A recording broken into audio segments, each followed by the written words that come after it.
코로나 신규 확진자의 한 50에서 60%, 50% 정도는 델타 변이 감염자다라고 보시면 될 것 같은데, 다만 일단 현상과 그리고 이에 대응하는 그런 뭐 미국 정부가 어떤 식으로 지금 대응을 하고 있는지와 그리고 이제 백신이 실제로 델타 변이에 어떻게 반응을 하는지에 대한 부분을 오늘은 좀 정리를 한번 해보고자. 사실 이제 바이오까지 띄워주신 거예요? 아닙니다. 그냥 뭐 백신 효능 얼마 나오는지 이 정도. 4월에는 인텔 얘기했다가 예. 이제는 백신으로. 예. 네. 백신 효능 얼마 나오는지 정도만 말씀을 드리는 거라서 뭐 그런 기술적인 이야기는 아닐 것 같고요. 네. 일단 먼저 시간이 많지 않은 관계로. 아니요, 많아요. 괜찮습니다. 네. 좀 그러시다가 한 50분쯤 넘어 50분쯤 넘으면은 약간 뭐 시그널을 이제 막 주시. 우리 각도기님도 지금 진이 다 빠졌고. 예, 2부에서 저도 너무 쏟아부으셨고. 예, 오늘 좀 이렇게 편한 네. 내용으로 좀. 근데 괜찮아요. 제가 약간 충전돼 있어서 2부에 아무것도 안 해서 예. 계속 해보죠. 알겠습니다. 예. 일단 델타 변이가 이제 미국에서도 확산이 되고 있습니다. 그래서 신규 확진자 수를 최근에 살짝 끌어올리고 있고, 그리고 사망자 수는 아직까지는 늘어나고 있지 않은데 이게 보통 레깅 된다라고 얘기하고 있기 때문에 한 2, 3주, 3, 4주 후면은 사망자 수도 늘어날 거다라고 예상이 되고 있는 상황입니다. 근데 다만 한국과 이제 미국이 좀 다른, 그러니까 한국은 지금 이미 4단계 들어가 있고, 네. 사실, 굉장히 좀 공포스러운 분위기가 있는데, 미국과 같은 경우에는 지금 화면에서 보시듯이 과거 최악이었을 때와 비교해서 본다면은, 해발이 피네요. 예, 네. 그래도 지금은 괜찮아. 이런 분위기라고 저는 좀 생각을 하고 있습니다. 국민들이 인식이 약간 그런 느낌, 이따 사진도 보여드리겠지만요. 그래서, 뭔가 꼬리가 이제 쭉 내려가다가 약간 위로 조금 살짝 치솟은 것처럼 이제 보이고 숫자도 이제 한 일주일 평균 그 신규 확진자 수가 이제 50% 정도 늘긴 했어요. 여기서 보시면은 제가 포인터로 말씀을 드릴 수 있을 것 같은데 보시면은 7일 평균에 이제 데일리 신규 확진자가 이제 한 2만 명 수준으로 해서요. 한 50% 늘긴 했는데 과거에 뭐 30만 명씩 하루에 신규 확진 나올 때다 비교하면은 굉장히 예전보다는, 그러니까 그렇게 미국은 아주 극도의 공포감까지는 안 간 것 같아요. 언론은 여전히 이 얘기를 많이 하지만요. 경계해야 된다. 근데 이제 왜 그러냐면은 일단 지난주 주말 기준으로 봤을 때 미국의 항공 여행 수요가 코로나 기간에 한해서만 놓고 봤을 때 최대치를 찍었습니다. 예, 지난 주말만 미국의 한 공항에서 세큐리티 체크 이것만 확인하면 얼마만큼 비행기를 타셨는지 알 수 있잖아요. 일요일 동안에만 한 2.19 밀리언, 한 220만 명 정도가 공항을 이용하셨다. 이게 코로나 작년 이제 팬데믹 선언된 이후로 최대 수치다라고 보시면 됩니다. 다만 이제 2019년도에 동일한 시점에 그러니까 270만 수준까지는 아직 회복을 못했는데. 여전히 그렇게까지 엄청난 공포심이 미국에는 있는 것 같지는 않고 걱정 안 하시고 여행을 가신다. 그리고 뭐 직관적으로는 이 사진을 보시면은 더욱더 뚜렷한데. 농구장인가요? 네, 지금 NBA 파이널이 열리고 있는데 지금 난리도 아니죠. 뭐 그냥 코로나 없어 이런 분위기입니다. 유럽은 축구. 그렇죠. 유로 챔피언스 아주 난리 났던데요. 네. 잉글랜드 어떻게 해요? 그러니까요. 그리고 뭐 저도 그러니까 주말에 봤는데 이게 UFC 264라고 맥그리거 나온 경기잖아요. 굉장히 좀 무서운 장면을 제가 목격을 한. 누가 이겼어요? 전 못 봤는데. 네, 맥그리거 졌습니다. 네, 다리가 골절이 돼가지고요. 네, TK로 졌는데 보시면은 6만 명 모였습니다. 요 라스베가스 티모바일 그 아레나인데 그러니까 뭐 코로나 끝이야 이런 분위기입니다. 사실 네, 미국에서는. 그래서 실제 지인분들한테도 물어봐도 뭐. 마스크를 오히려 식당에서 쓰고 있으면 약간 오히려 이상하게 보는. 저 사람 백신 안 맞았나? 뭐 그런. 예.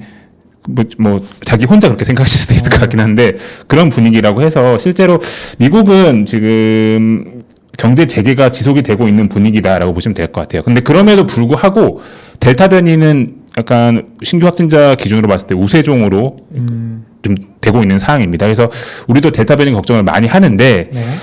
이거는 제가 좀 한번 짚어드리고 싶었어요. 그러니까 우리가 델타 변이 무섭다, 뭐 전파력이 높다라고 얘기를 많이 하지만 각 지금까지 나온 백신별로 얼마만큼 델타 변이에 반응을 하고 대응을 할 수 있느냐 그 부분을 저 오늘 한번 정리를 한번 해보고 싶어서 화면에 가져왔고요. 그러면 요 얘기 들으면 우리가 백신 어떤 거 맞아야 되는지 그것도 뭐 또 대강 알 수 예. 있는 거네요. 네, 맞습니다. 네. 우리 지금 지임님도 백신 안 맞으셨잖아요. 아, 네, 아직 어려서요. 지금 20대 아, 머리가 많이 빠졌네, 20대가. 네. 지금 맞으셨어요? 맞았습니다. 아 혼자 네, 맞았네. 네. 배신자. 예비군이신가 보네요, 예비군. 네. 예, 민방위라서 예, 맞았는데 뭐 배신자라고까지 하시. 그럼 결론적으로 뭐 맞아야 돼요? 파이자 바이오엔텍 화이자 백신이 역시 제일 화이자. 효능이 좋은 걸로 지금 드러나 있습니다. 근데 이게 다만 백신 효능이 약간 국가별 그러니까 어느 국가에서 테스트를 했는지에 따라서 약간 숫자가 좀 다르게 나오고 있다라는 부분도 좀 특징적인 거고요. 전에 이 얘기 살짝 해주셨던 것 같은데. 네, 아직 모더나가 공식적인 테스트를 하지 않았습니다. 델타 변이에 대해서 아주 공식적인 테스트는. 그래서 이게 왜냐면은 이게 델타라는 게 이제 영국을 시작으로 사실 5월 초였나요? 그때부터 막 관심을 받으면서 뭐 신규 확진자가 올라왔잖아요. 그래서 영국이나 스코틀랜드나 초기에 이 델타가 좀 퍼진 이스라엘 이런 데서 테스트를 했거든요. 네. 주요 제약사들이 보시면은 파이자 앤 바이오엔텍 같은 경우에는 이게 알파입니다. 이게 영국발 변이라고 하는 알파 기존 코로나라고 인식하시면 되는데 알파는 한 90% 나온다라고 파이자가 얘기가 됐었죠. 근데 델타도 한 80% 후반이 나옵니다. 89% 두 번 맞으면. 그리고 스코틀랜드에서 테스트를 해도 한 80% 정도 나옵니다. 근데 이스라엘에서 테스트를 해봤더니 파이자 백신의 효능이 60% 초반밖에 안 나옵니다. 저건 왜 그런 거예요? 이게 설들이 좀 많은데 네. 이게 너무 좁은 지역의 특정 집단을 대상으로 좀 타겟팅 해가지고 해서 좀 데이터가 왜곡됐다. 아니다. 실제로 좀 데이터가 별로 안 좋게 나온 거다라는 분분한 해석이 있는데 표본이 좀 안 좋다. 네, 어쨌든 이스라엘에서는 좀 안 좋다. 네, 그러면은 이제 파이자 앤 바이오엔텍 말씀드렸죠. 네, 아스트라제네카 보시면요. 아스트라제네카는 파이자보다 좀 낮아요. 네, 영국에서 한 거는 한 60% 초반, 60% 정도 나오고요. 네, 스코틀랜드에도 한 60% 정도 나온다고 보시면 될 것 같습니다. 그래서 지금 델타에 한해서는 파이자 앤 바이오엔텍이 제일 괜찮은 효능을 좀 보이고 있다. 여기 보시면 이제 캐나다 또 보시면 아실 것 같고요. 아스트라제네카는 그거보다 좀 작은 한 60%대가 나오긴 하는데, 근데 다만 이런 부분인 거예요. 지금 어쨌든 효능은 아주 최악은 아니라는 거거든요. 그래서 델타 변이도 2번 정도 맞으면은 그래도 백신 보급률이 확 이렇게 높아지기 시작을 해서 이제 집단 면역으로 쭉 가기 시작한다면은 델타 변이가 이 경제 재개라고 하는 큰 판을 바꿀 결정적인 변수가 안 될 수도 있다. 안 될 것이다라고 하는 그런 시각들도 지금 존재하고 있는 상황입니다. 어쨌든 국내 같은 경우에는 뭐 4단계로 아주 적극적으로 대응을 하고 있지만 뭐 미국이라든지 유럽이라든지 아까 보시면 아시겠지만 이런 델타 백신 2번만 맞으면은 괜찮다라는 논리를 가지고 여전히 경제 재개가 좀 진행이 되고 있고 뭐 정부 차원에서 마스크는 좀 쓰세요라든지 일부 국가에서는 다시 약간 좀 락다운을 일정 부분 좀 걸어볼까라는 움직임이 있지만 델타 변이에 대한 백신들의 대응력은 지금까지 나온 데이터 기준으로는 아주 나쁘진 않다 정도로 정리를 해볼 수 있을 것 같습니다. 모더나도 아마 지금 테스트를 하고 있을 걸로 예상이 되고 있기 때문에 모더나 데이터도 다음 주나 다다음 주 정도에 나오지 않을까라고 조심스럽게 생각이 드는데 모더나 데이터가 잘 나오면은 사실 미국은 모더나와 파이자 중심이잖아요. 네네. 그럼 미국은 사실 백신만 맞으면 델타 변이는 큰 문제 없어라고 얘기할 수도 있는 그런 상황일 수도 있을 것 같습니다. 지금 WHO에서 지금 부스터샷 맞추지 말라고 네. 지금 다른 뭐 개도국들은 다 죽어간다. 그런데 네. 만약에 모더나도 좋게 나오면 네. 아마 또 부스터샷 맞는다. 그러면서 또 백신 보급이 또 힘들어지지 않을까 그런 것도 좀 걱정되긴 하네요. 그쵸. 이게 아직 데이터가 좀 완전한 형태, 완벽한 형태가 아닌 것 같아요. 국가별로 몇 개만 좀 해봤고 아직까지 좀 완전히 신뢰할 수 있다라는 느낌이 안 들기 때문에 뭔가 선진국 입장에서도 뭔가 부스터 샷을 놔야 될 것 같기도 하고, 아니면 말씀하신 것처럼 신흥국에 좀 양보를 해야 되는 것 같기도 하고 좀 헷갈리는 상황인 것 같습니다. 어쨌든 델타 변이는 실제로는 모더나 결과라든지 백신의 효능이 아주 나쁘진 않다 정도로 좀 정리를 할 수 있을 것 같고 아주 걱정스럽다는 뭐 걱정은 걱정할 해야겠지만 필요는, 네. 아주 극도의 공포감까지는 그럴 필요는 없다. 갈 데이터는 아니다. 지금 데이터들을 봤을 때. 근데 저희가 조금 주목하고 있는 거는 람다 변이에요. 이야기도 한번 하죠. 네, 이게 남미에서 이제 페루발 변이라고 보시면 되는데 큐어백이라고 하는 백신 회사가 독일의 큐어백 백신 회사가 무모하게 남미에서 자기들 백신 도전했다가 네. 효능이 50%다 48%가 나와가지고 그때 박살이 났었잖아요. 주가도. 네, 네, 네.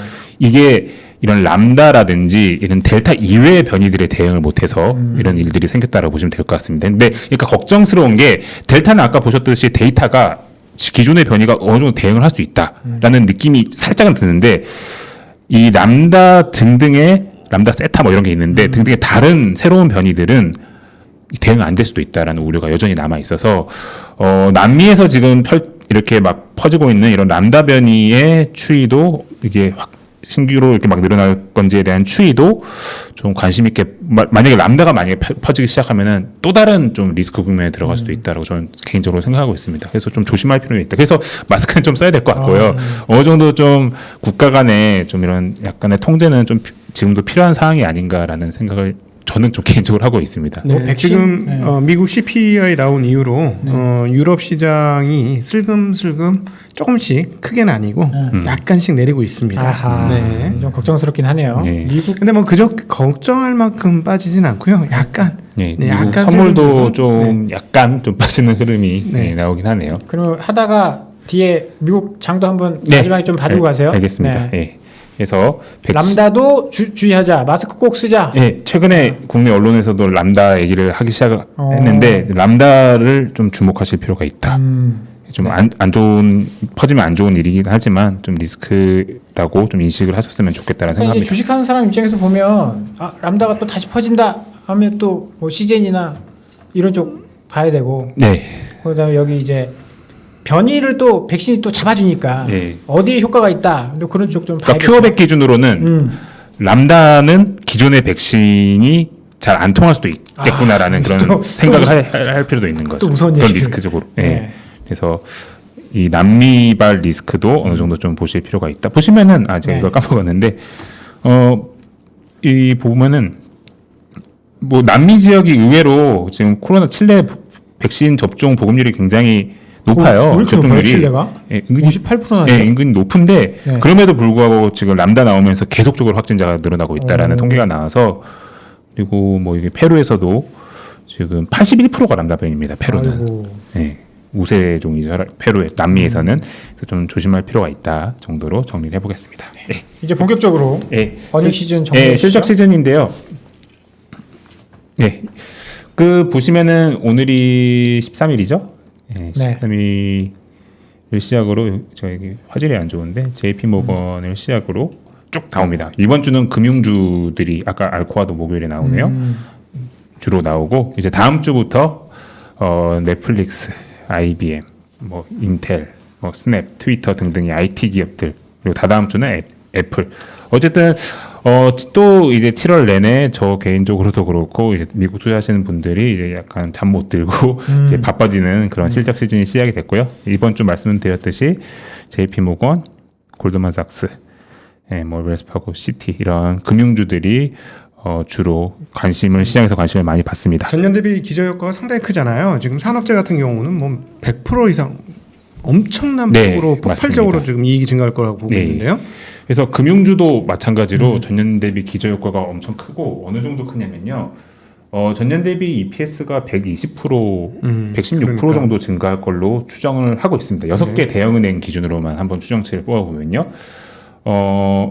1분기 때 우리가 지금 2분기 실적이고 네. 지난 1분기 때 금융업종의 이제 EPS 증가율이 플러스 35%였으니까 2분기 실적 대박이네라고 생각이 들 수도 있는데 네. 다만 미국 현지에서도 그렇고 그렇게 금융주들에 대한 실적 기대가 없습니다. 왜요? EPS가 120% 가까이 올라가는데 네. 기대감이 없다라고 지금 다들 얘기를 하고 있어요. 왜 그렇죠? 왜 그러냐면은 왜 이렇게 EPS 성장률, 이익 성장률이 좋은지에 대해서 한번 분석을 해보면 됩니다. 여기 부채 충당금, 대손 충당금을 작년에 엄청 쌓아놨잖아요. 기업들 망할 것 네, 같아서 은행들이 그 충당금 쌓아놓은 그거를 이번에 다 환입 다시 이제 롤백 시켜가지고 다 환입을 시켜서 그 부분이 이익으로 다시 다 잡힐 거다. 그 이익 때문에 실적이 좋아진다. 요건 일회성이니까. 예, 그런 추정들을 많이 하고 계시고 조금 전에 JP 모건 실적도 저희가 살짝 보고 왔는데 좀 전에 나와가지고 방송들이 좀 전에 나와 살짝 보고 왔는데 뭐 매출이나 이익 다 좋게 나왔는데 뭐 추정치 다 뛰어넘게 나왔는데 이것 때문이었던 것 같습니다. 충당금 다시 환입한 부분. 그래서 지금 실적 나오고도 주가가 그래도 조금 빠지고 있어요. 오히려 실적 잘 나오는데 불구하고. 그래서 이런 부분도 있고. 그리고 트레이딩 매출에 대한 우려. 그러니까 우리가 뭐 직관적으로 작년에 주식 투자 엄청나게 많이 했잖아요. 네네. 그리고 뭐 미국 IB들 중에서 스펙 막 이런 거 엄청나게 올라오고. 그래서 뭐 트레이딩이라든지 그 IB 쪽 실적이 코로나에도 불구하고 그들은 굉장히 초호황을 누렸습니다. 작년 그리고 요번 지난 1분기까지. 근데 2분기 우리 미국 시장 분위기 보시면 아시겠지만 나스닥 분위기 보시면 아시겠지만 뭔가 시장도 좀 안 좋았었고 그래서 관련된 이제 투자, 트레이딩, 뭐 IB 쪽 매출이 좀 빠질 거다. 오히려 안 좋아질 거다라고 하는 우려가 있는 상황입니다. 그리고 이게 사실 가장 큰 고민인 것 같은데 이제 은행들의 대출이 안 된다라는 부분입니다. 예, 대출이 계속적으로 작년에 뭐 2020년도에 당연히 안 늘었겠죠. 근데 JP 모건의 이제 CEO도 얼마 전에 한 4주 전인가 어느 컨퍼런스 나와가지고 우리 올해 이제 이자 수익 추정치를 조금 가이던스로 좀 낮추겠다라고 이야기를 했고 그런 부분이 뭐 금리도 좀 빠지는 부분도 좀 있긴 하지만 대출 증가에 대한 론의 증가에 대한 그런 기대감이 그렇게 높진 않은 것 같아요. 내부적으로도. 그래서 전체적으로 은행 실적은 지금까지는 실적이 좋았지만 오히려 하반기나 2분기 포함해서 하반기에는 약간 좋은 부분보다는 조금 안 좋은 부분을 안 좋은 부분이 좀 부각이 되는 그런 느낌이 나서 피크아웃. 예, 그래서 단순히 이런 숫자적으로만 보고 너무 좋구나라고 좀 생각하시는 거는 좀 지양하실 필요가 있다.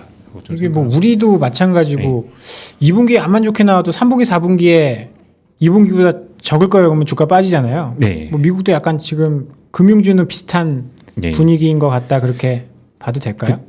그쵸. 그러니까 이게 좀 구조적인 고민일 수도 있는 게 지금 대출이 사실 제일 좀 중요할 수도 있을 것 같아요. 이게 왜냐면은 지금 기업들이 실적이 다 너무 좋고 뭐 지금 저축률 엄청 높고 현금 다 엄청 빠방이 가지고 있고 그럼에도 불구하고 사람들이 대출을 안 쓴다는 거거든요. 기업들이. 근데 이제 이거를 이제 저 아시는 또 지인분, 제가 자주 구하시는 분이 또 얘기했던 게 이게 되게 일본스럽게 좀 얘들도 살짝 되는 거 아니야라는 느낌을 좀 받는다고 하시긴 하더라고요. 일본이 옛날에 지금도 뭐 저성장이고 좀 침체 구간이긴 하지만 일본 기업들 현금 엄청나게 많이 받고 실적 좋아도 일본은 대출 사이클이 안 돌아가지고 엄청나게 큰 어려움을 겪은 나라잖아요. 근데 약간 미국도 분위기가 좀 뭐 이렇네라는 느낌을 받으시면서 경기가 그렇게 막 우리가 기대한 것만큼 엄청 폭발적으로 좋아지기는 쉽지 않겠다라는 그런 의견도 좀 있는 것 같습니다. 그래서 은행주들의 그런 이런 좀 실적에 대한 내용 말씀드렸고요. 기술주들도 이익 증가폭이 적지 않을 거라고. 네, 기술주들도 좀 그러니까 퍼센테이지 그 기저효과는 상당히 낮은데 다른 데는 뭐 200% 100% 지금 은행이 100%고 산업자는 뭐 350% 뭐 이런 식으로 빵빵 터지는데 기술주는 기저효과가 별로 없어서 뭐 30%대 뭐 이렇게는 하지만 걔는 빠진 게 없잖아요. 맞습니다. 하나도. 네, 기저가 그 기저가 진짜 기저인 거잖아요. 하나도 기저가 없고 거의 기고 수준이었는데 기고에서 35가 더 올라가. 그래서 기술주들이 그러면은 현재 주가가 부담스럽다는 그 부담을 좀 낮출 수 있지 않을까 하는 생각이 드는데요. 맞습니다. 그래서 지금 기술주들 뭐 IT 뭐 소프트웨어 기업이라든지 이런 대표적인 IT 기업들 특히 빅테크 기업들의 실적이 또 이번 2분기에도 굉장히 좋을 것 같다라는 기대감이 있는 상황이라서 약간 같은 좋은 숫자임에도 약간 업종별로 기업별로 좀씩 이렇게 분위기는 실제 내용을 봤을 때 좀 분위기는 다를 수도 있다. 앞선 코너에서 보니까 애플 미친 판매를 하고 있어가지고 애플 실적은 뭐 당연히 좋을 것 같은 느낌이 드는데. 맞습니다. 빅테크 기업들은 뭐 실적 좋고 뭐 올해 기준으로 뭐 알파벳은 한 20% 후반 나올 때고 매출 증가율이 페이스북 한 30% 매출 증가가? 네. 페이스북이 한 30% 중반 정도 나올 걸로 지금 추정이 되고 있고요. 그러니까 빅테크들이 매출 증가율이 아마존도 마찬가지로 30% 가까이 나와요. 미쳤다. 근데 P 멀티플이 20배 후반? 30배 초반인 거예요. 그러니까 P가 그러니까 우리가 미국의 소프트웨어 기업 중에서 뭐 사스 기업이라고 하는 기업들 굉장히 많잖아요. 네. 막 클라우드 서비스 하는 기업들. 그들도 매출 증가율이 40%, 50%, 30, 뭐 안 나오면 20% 나오고 많이 나오면 50% 이렇게 나오거든요. 극적 성장을 이루는 예를 들어 네. 라이징 스타 기업들의 맞습니다. 네. 매출 증가율이 40% 나오는데 네. 그들은 P가 안 나옵니다. 적자 기업이라서. 그러니까 그렇지. 네. PSR로 막 30배 이렇게 잡고 있는데 그 우리가 전 세계에서 제일 크다라고 하는 빅테크 기업이 진짜 이건 네. 대단하다. 그 규모가 매출 증가율이 한 30%가 나오니까 이게 어마무시한 매력도가 있는 거죠. 그러니까 옛날에도 마이크로소프트 이런 애 대표였을 때 옛날에 시가총액 상향 여기 뭐 P 배수가 그때도 20 몇 배였어요. 근데 지금 이렇게 올랐는데 20 몇 배면 네. 돈을 얼마나 번다라는. 그냥 어마어마 벌고 그다음에 가격 부담이 그 과열이 아닌 거지. 거품도 아닌 없는 거고 거죠. 예. 거품이 없는 거예요. 지금 빅테크에 한해서는 다른 쪽은 거품이 오히려 있는데 시가총액 상위 종목들의 거품이 미국 시장은 별로 없는 가장 거품이 없는 게 상위 종목들이라는 네, 부담이 거지. 크게 없어서 참. 지금 사실 최근에 저 몇 번 말씀드렸지만 약간 바이든 행정부의 이제 규제 이슈가 좀 근원적인 부분부터 약간 내용을 바꿔가면서 절차나 시스템을 바꿔가면서 좀 공격을 하는 부분이 있어서 그 부분은 약간 걱정이 되긴 하는데 뭐 기술적인 빅테크들의 기술적인 그런 흐름이라든지 사업 내용이라든지 실적 이런 부분들은 사실 크게 걱정할 부분은 그렇지. 없는 느낌입니다. 새로 인수합병하기는 좀 어려질 수도 있겠죠. 있습니다. 반독점법이 이제 네. 본격화되기 시작한다면 맞습니다. 만약에 네. 네. 그래서 참 갑자기 금융주한테 빅테크에게 너무 궁금해서 네. 사실은 그게 네. 사실은 지금 메인스트림이라 너무 네. 죄송합니다. 아닙니다. 네. 정확히 뭐 매출 증가율 30% 어마무시하죠, 사실. 네. 네. 그래서 약간 좀 업종마다 좀 다른 느낌이 든다라고 좀 보시면 될 것 같고요. 네. 10시라서 빨리 넘어가도록 하겠습니다. 아까 2부에서도 좀 이야기가 나온 것 같긴 한데 또 곽두기님 또 핏대 세우실 자료를 또 준비를 하셨네요. 예, 예. 네. 아니 뭐 이건 빨리 또 다들 피곤하신 것 같아서. 지금 에너지가 다 빠지셨는데 지금 네. 또 목소리 올리기 저도 생겼어요. 2부 보는데 네. 빠져들어가지고 집중하다가 네. 약간 저도 약간 피곤해지긴 했는데 어쨌든 힘내서 하겠습니다. 그 IDC라고 하는 그 시장조사기관 유명한 기관이죠. IT 산업 시장조사기관으로서 글로벌 2분기 PC 출하량을 발표를 했습니다. 전 세계에서 노트북이랑 뭐 데스크탑 얼마만큼 출하가 됐는지 판매가 됐는지를 발표를 했는데 2분기에 매출 증가율이 13% 나왔습니다. 근데 실망스러웠던 겁니다, 이게. 네, 이게 1분기에는 매출 증가율이 56%가 나왔고요. 와. 그리고 작년 4분기에는 26%가 나왔어요. 그러니까 우리가 코로나 딱 들어가면서 재택근무, 네. 집에서 막 원격 수업하고 하니까 아싸 PC 바꿔야지. 아싸는 그렇겠습니다. 뭔가 PC 바꿔야지라고 하는 그런 흐름이 네. 막 생기면서 PC 수요가 엄청나게 올라갔는데 이게 2분기 되니까 이제 좀 꺾이는구나. 아까 노동창 선생님도 이런 얘기 하셨던 것 같아요. 네네네. 결국 요게 꺾이는구나라는 거 하는 건데 이거를 또 해석을 하는 두 가지 해석이 있습니다. 첫 번째가 우리가 이때까지 굉장히 얘기 많이 했던 얘기. 이거 부품 부족 때문에 그렇죠. 경목 현상 때문에. 네, 특히 노트북 부품이 좀 부족한 거 아니냐라고 하는 그런 익스큐즈를 이 안 좋은 그런 출하량의 그런 변명으로 막 이렇게 삼으려고 하기도 하는데 오히려 지금 뭔가 시장에서는 실제로 PC 수요가 많이 좀 수요 단에서 안 좋아진 것 같구나라는 그런 얘기를 좀 많이 하더라고요. 그래서 보시면은 이게 시티증권에서 한 3주 전에 낸 보고서인데요. 타이완 쪽 채널을 좀 체크를 해봤는데 자기들도 원래 여기 보시면은 이제 노트북 슈먼트를 이제 QOQ로 이제 전분기 대비해서 전년 대비가 아니고 전분기 대비해서 원래 포캐스트가 10%였다.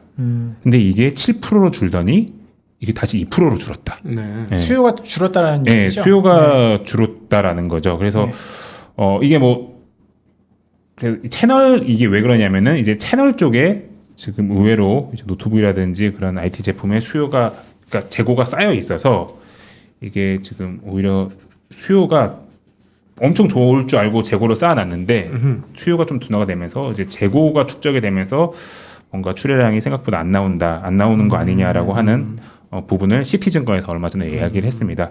근데 보시면은 이 원래 한 10%, 그러니까 QOQ 기준으로입니다. 전년 대비가 아니고 QOQ 기준으로 10%에서 지금 2%로 떨어졌잖아요. 근데 이번 데이터를 딱 봤더니 이게 2분기 신먼트고 여기 보시면 이게 죄송합니다. 제가 잘못 뽑았는데 1분기 신먼트는 83,900대 정도입니다. 그러니까 시티 얘기가 거의 맞아 떨어졌던 거죠. 그러니까 전분기 대비해서 원래 한 10% 정도 올라가야 된다 오를 거라 생각했었는데 전혀 개선이 없었다. 해서 PC 쪽 수요가 생각보다 좀 안 좋을 수도 있겠구나라는 부분이 최근 어제 더 늘지는 않고 유지가 된다는 거죠. 지금 정확하게는 전분기 대비. 네, 전분기 대비해서는 뭐 플랫 정도 유지가 되는 정도고 하반기도 좀 기대감이 아주 높지는 않은 것 같아서 이런 부분 역시도 좀 IT 수요를 좀 긍정적으로 보기에는 좀 PC 단에서 좀 최근 들어서 좀 안 좋은 시그널이 나왔다 정도로 인식하시면 될 것 같습니다. 그리고 그 다음 이슈는 지금 미국에서 굉장히 핫한 시장이 하나가 있는데 M&A 시장입니다. 지금 보시는 것처럼 M&A 시장이 어느 정도로 핫하냐면요. 지금 미국은 거의 한 7천억 달러 규모로 사상 최대 규모 전년이 워낙 뭐 코로나 때문에 쩔어 있어서 그런데 450% 증가를 했고요. 전 세계적으로 보더라도 1.5조 달러 지금 M&A 시장이 2분기에만 형성이 됐다라고 보시면 될 것 같아요. 그래서 지금 M&A가 어마무시하게 일어나고 있고 이게 뭐 구조적인 이런 일들이 있죠. 지금 현금은 넘쳐나고 아까 말씀드렸듯이 금리도 낮고 그리고 코로나를 딱 겪으니까 지금 모든 섹터에서 나타나고 있는 현상이 뭐냐면은 뭔가 새로운 기술을 가지고 있는 기업들을 엄청나게 살려고 하잖아요. 기존의 레거시 기업들이 코로나를 겪고 세상이 바뀌는구나. 그래서 그런 부분 때문에도 지금 M&A 시장이 굉장히 활성화가 되고 있는데 지금 아까 말씀드렸듯이 미국 정부가 규제를 강화를 하려고 하고 있고 아까 저희 지점장님께서 말씀했듯이 추가적인 M&A를 하기는 어려워질 수 있는 아마 환경으로 그걸 가장 강력하게 막겠죠. 그걸 가고 있기 때문에 이게 근데 아직 규제를 지금 그런 절차들을 지금 짜고 있는 단계예요. 지난주 금요일에 행정명령을 내리고 이제 각 부처 뭐 FTC를 포함한 각 부처에서 이거를 이제 쫙 절차를 이제 만들어 나갈 건데 그 전에 M&A 다 하겠다라고 하는 흐름이 법이 생기기 전에 지금 그런 흐름이 지금 나타나고 있다라고 미리 해놓자 돈 있을 때 뭐 규제도 그렇고 세율도 막 글로벌 뭐 세금 그 시스템도 바뀌고 하다 보니까 미리 해놓자라는 이야기가 나오고 여기서 좀 가장 주목할 만한 섹터는 저 개인적으로는 좀 바이오테크라고 보고 있습니다. 중소 바이오테크를 엄청나게 대형 제약사들이 인수할 가능성이 높다라고 저는 좀 보고 있어서 그런 부분에 있어서 바이오테크 산업을 좀 관심을 가질 필요가 있고 어떤 기업이 M&A 타겟이 될지는 알 수도 없는 거잖아요. 그건 쉽지는 않습니다. 그리고 워낙 그 타겟이 된 기업이 또 시총이 작다 보니까 좀 변동성이 또 엄청 클 수도 있어요. 그러다 보니까 좀 바이오테크 ETF 이런 거를 어느 정도는 좀 투자하시는 것도 이런 전체적인 맥락 속에서 괜찮은 선택이 아닌가라고 좀 생각을 하고 있습니다. 그리고 오늘 마지막 테마이고요. 뭐 오늘은 그러니까 저희가 이렇게 매일 신고가 종목이랑 테마를 정리하고 있는데 오늘 오전에 정리하다가 좀 최근 미국 시장에서 제일 많이 잡히고 있는 테마가 산업재. 지금 2분기 그 전년 동기 대비 그 증가율이 가장 높은 게 산업재잖아요. 산업재라서 그럼 산업재만 좀 떼서 그럼 각 산업재에서 어떤 테마들이 좀 많이 잡히고 있는지에 대해 세부 테마들이 있는지에 대해서 약간 우리랑은 좀 다르네요. 우리는 요새 성장주 물론 이제 뭐 산업재도 뭐 화학이나 이런 거 좀 올라오긴 하던데 성장주 이런 거 좀 올라오는데 미국은 또 다시 산업재가 근데 미국은 또 성장주들이 올라오고 있는데 미국 둘 다 올라와요? 지금 보고 계시는 화면에서 보고 계시는 산업재는 그건 우리가 중후장대 관련된 뭐 철강이라든지 뭐 건설 그런 거라기보다는 뭐 인프라라든지 기후 변화라든지 약간 그리고 하반기에 그 기업 투자 회복 속에서 나타나는 그런 약간 오토메이션 산업에 대한 기대감, 자동화에 대한 스마트 팩토리에 대한 기대감 그런 부분들이 좀 많이 잡히고 있다라고 보시면 될 것 같아요. 그래서 정답을 바로 다 말씀해 주셔가지고 바로 말씀드리면은 미국에서 지금 잘 나가는 산업재 공조 시스템이죠. 보시면은 에어컨 기업들. 저희가 이렇게 적어놨죠. 건설 증가율이 상당한가 보죠. 건설 증가율보다는요 에어컨이랑 공조 시스템은 지금 폭염 때문입니다. 더워서 뭐 폭염. 캐나다 난리던데. 네, 북서부 거기에 차관한 투자가 있어져서 이게 지금 주가 신고가니까. 그래서 날이 더워서 이익 증가가 아니고 신고가 정도니까. 신고가입니다. 미국의 지금 서부도 지금 폭염 때문에 난리도 아니고 지금 뉴스 보시면은 산불이 지금 장난 아니에요. 그러다 보니까 건조해서. 그래서 폭염, 산불 이런 거 나다 보니까 정전도 많이 나고 그래서 이런 에어컨 공조 시스템 기업 그리고 예비 발전기 제가 방송에서 몇 번 소개시켜드렸던 제네락이라고 하는 회사 그리고 전기 인프라 기업들 그러니까 전력망 노후화된 전력망을 이제 또 바꿔야 되고 그걸 복구해야 되고 그리고 예비 전략을 확보해야 되고 전력을 잘 관리해야 되는 그런 미션이 지금 미국에서 떨어진 거고요. 그 이상 기온 기후 변화 때문에 떨어진 거고 그와 같은 관련된 기업들이 계속 좋은 흐름을 보이고 있다. 이게 좀 흥미로운 상황이고 그리고 이 그림 보여드릴게요. 이게 지난 2월 달 대비해서 지금 캘리포니아 지역만 놓고 봤을 때 빨간색으로 진해지면은 가뭄이 장난 아니게 심해지고 있다라고 걸 나타냅니다. 안 그래도 비가 안 오는 안 그래도 비가 안 오는데 막 불까지 나고 하다 보니까 가뭄이 폭염 들고 뭐 불 나고 하니까 가뭄이 어마무시하게 지금 나타나고 있고 이게 비단 캘리포니아 이외뿐만 아니라 이외 지역에서도 이런 가뭄 현상이 많이 나타나고 있습니다. 미국의 북동부 정도 제외하고는 거의 미국은 가뭄인 것 같아요. 지금 그러다 보니까 이런 수자원 물을 관리하는 그런 기업들 보시면은 뭐 오폐수 정화 시설이라든지 수정 관련된 모든 웬만한 인프라, 뭐 수처리라든지 이런 것 기술 다 가지고 있는 이런 자일럼 이런 기업들도 좀 굉장히 좋은 상황이다라고 보시면 될 것 같고요. 그리고 제가 이 산업재 테마를 보면서 좀 흥미로웠던 게 이 오토메이션 기업입니다. 라겔 오토메이션은 우리가 새로운 기업이 어떤 새로운 공장을 지으면은 자동화 설비가 많이 들어가잖아요. 뭐 간단하게 라겔 오토메이션 이런 기업은 뭐 하는 회사냐면요. 그 자동화 설비의 소프트웨어를 제공하는 기업이다라고 보시면 됩니다. 뭐 지브라와 같은 경우에도 그런 자동화, 뭐 IoT, 뭐 센싱과 관련된 그런 솔루션들을 이제 공급하는 기업이라고 보시면 되는데 이게 오토메이션 테마인 거죠. 이런 기업들이 스물스물 이제 신고가로 잡히기 시작을 합니다. 왜 그래요? 근데 뭐 여러 가지 이유가 있을 수도 있는데, 저희가 좀 계속적으로 공부를 해보니까 요 이튼 코퍼레이션이라고 하는 회사가 이 얘기를 좀 들어야 될 것 같은데 이게 미국의 최대 전기 인프라 장비 제조업체거든요. 이 회사 뭐 하는 회사냐면은 미국의 유틸리티 사업자들, 전력 사업자들이 이제 전기 발전할 때 필요한 설비들, 장치들 공급해주고 그리고 기업들이 공장 같은 거 만들잖아요. 그러면은 전력 장치가 또 필요하잖아요. 전력시설. 그 전력시설을 또 만들어주는 회사다라고 보시면 될 것 같아요. 그래서 뭐 한국의 삼성전자가 이제 미국에 투자해가지고 이제 반도체 공장을 지으면 이런 이튼과 같은 기업을 또 데리고 와가지고 우리 전력 설비 만들어 달라 이렇게 해야 됩니다. 근데 이 회사가 최근 들어서 계속 얘기하고 있는 게 4분기 정도부터 우리 기업 고객들이 인더스트리얼 쪽의 수요가 좀 살아날 것 같다. 올해 4분기 정도. 리쇼어링. 미국 공장 많이 짓는다라고 하니까 저런 업체들이 수혜를 받겠네요. 그렇죠. 이제 코로나가 이제 경제 재개가 되고 이제 실제 비즈니스들이 액션을 이제 투자라든지 여러 가지 액션을 할 수 있는 시점이 올해 하반기일 텐데 산업단에서 봤을 때 4분기부터 약간 리쇼어링 등등의 이제 기업 투자가 다시 살아날 것 같다라는 이야기를 이들이 제일 많이 알 거 아니에요. 뭐 투자하려면 공장 만들려면 전기 설비가 필요하니까 그런 얘기를 이튼도 하고 있고 라겔 오토메이션도 하고 있습니다. 근데 이런 오토메이션이 주목을 받는 게 미국에 이제 지어질 공장들은 자동화 공장 가능성이 그러겠죠. 거죠. 인건비가 워낙 높은 나라다 보니까. 뭐 바이든은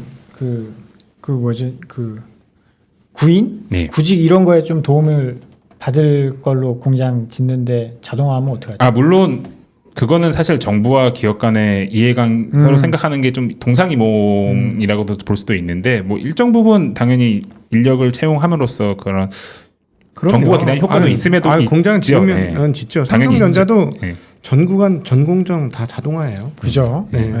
있지만 기업들 입장에서는 오토메이션을 할 수밖에 없다고 보고 있는 거고요. 그래서 이런 오토메이션에 대한 수요도 다시 이런 신고가 테마로 잡히는 걸 보니 좀 살아나고 있는 게 아닌가라는 느낌을 좀 받았습니다.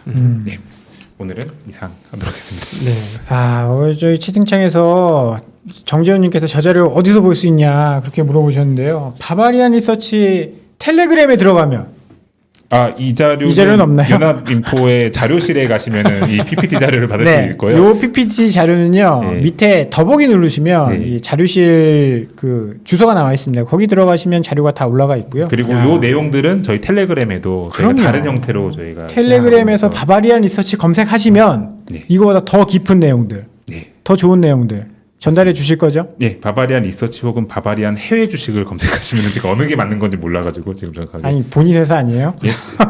이러시고 지금 대표님 보고 있다니까. 아니, 보고 계신데 네. 예. 아유, 일 열심히 하면 그런 거 모를 수도 있죠. 네. 너무 야박하신 너무 거 대표님이 여기 생일날- 지점장님 같아요. 이분. 대표님이 제 생일날 기프티콘 싸주셔가지고 예? 너무 감사해서 아. 대표님 감사합니다.